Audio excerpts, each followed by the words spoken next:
আমন্ত্রণ রাতের বাংলাদেশে শুরুতেই জানিয়ে দেব শিরোনাম।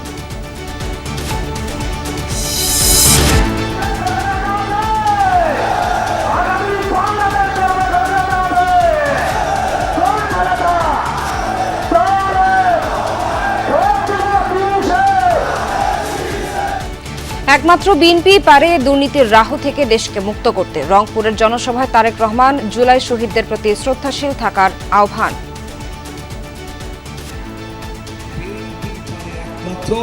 এই দেশকে সঠিক দিক নির্দেশনা দিয়ে পরিচালনা করার জন্য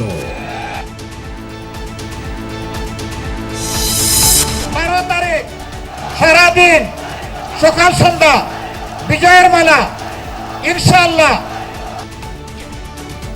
5 আগস্ট যারা মানে না তাদের দিয়ে নতুন বাংলাদেশ সম্ভব নয়। লাকসামের সমাবেশে জামায়াত আমির। ক্ষমতায় গেলে কুমিল্লাকে বিভাগ করার ঘোষণা। জনগণ আজ একাত্তা হয়েছে, জায়গায় জায়গায় গণজোয়ার শুরু হয়েছে, দেখে অনেকে দিশাহারা। 36 দফার নির্বাচনী ইশতেহার ঘোষণা এনসিপির। বিচার বহির্ভূত হত্যা ও মানবতা বিরোধী অপরাধের দৃষ্টান্তমূলক বিচার নিশ্চিতে কমিশন গঠনের প্রতিশ্রুতি। আমরা একটা সমন্বিত জায়গায় সে কাজ করব এবং আমাদের যে ন্যূনতম রাজনৈতিক কর্মসূচি সংস্কার, বিচার, দুর্নীতি এবং আধিপত্যবাদ বিরোধিতা, সেই জায়গাতে আমরা হয়তো ঐক্যের জায়গায় থাকবো।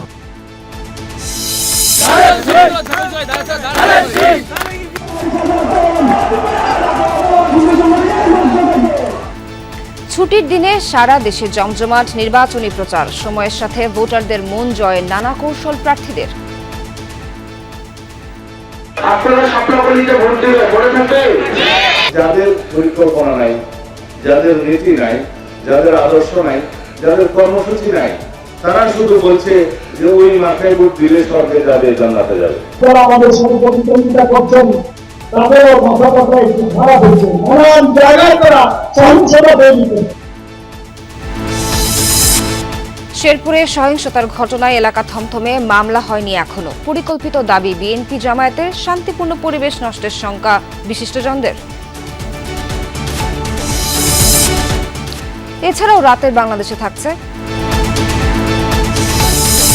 মার্কিন হামলার জবাব দিতে পূর্ণ প্রস্তুত ইরান, বলছে দেশটি। একাধিক নৌবহর পাঠালেও তেহরানের সাথে আলোচনায় আগ্রহী মার্কিন প্রেসিডেন্ট ডোনাল্ড ট্রাম্প।